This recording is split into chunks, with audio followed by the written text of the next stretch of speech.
murgilaha annagana waxaan ku dhex baabaanay laba qolo dhexdood laba dibiyo hardamaya ayaan dhexdooda ku baabaanay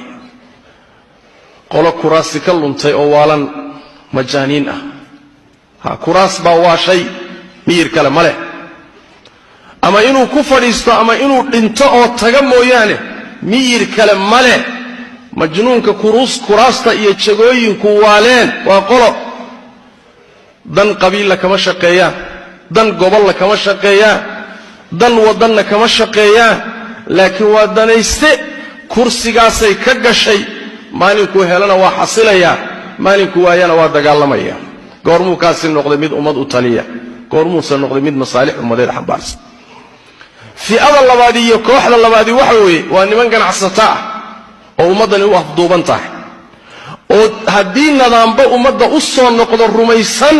jaanisyo fara badan oo haystaan iyo tuubooyin meel ugu jiro nuugayaan inay ka baaba'ayaan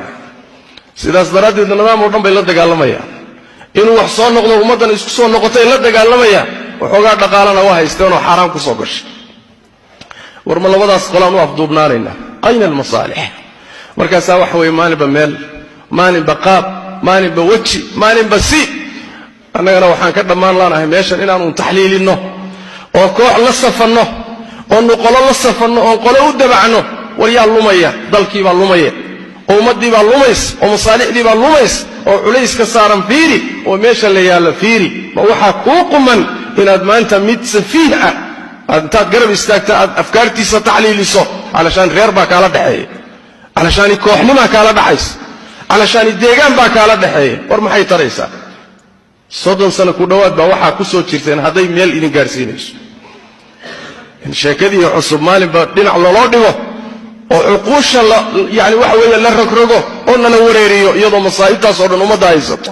annagana aanu fadhi ku dirka ka taxliilino oo meel walba gasho oo culimadii ay saan noqdaan oo talabatul cilmigi saan noqdaan oo khaasadii ummadu xataa ka fayoobaan weydo waa wax aad looga naxwa ilaahay tabaaraka wa tacaala waxaan weydiisanaynaa in ummaddan caafiyo oo caafimaad u soo dejiyo oo quluubteeda isu keeno oo ilaahay qabyaalada ka saaro oo rabbi inta mataamicda iyo danaha khaas kale ilaahay inuu ka qabto oo allah tabaaraka wa tacaala inta lunsan inuu ilaahay soo hanuuniyo ka ilaahay uusan hanuun ugu talagelin ilaahay si degdega inuu halaago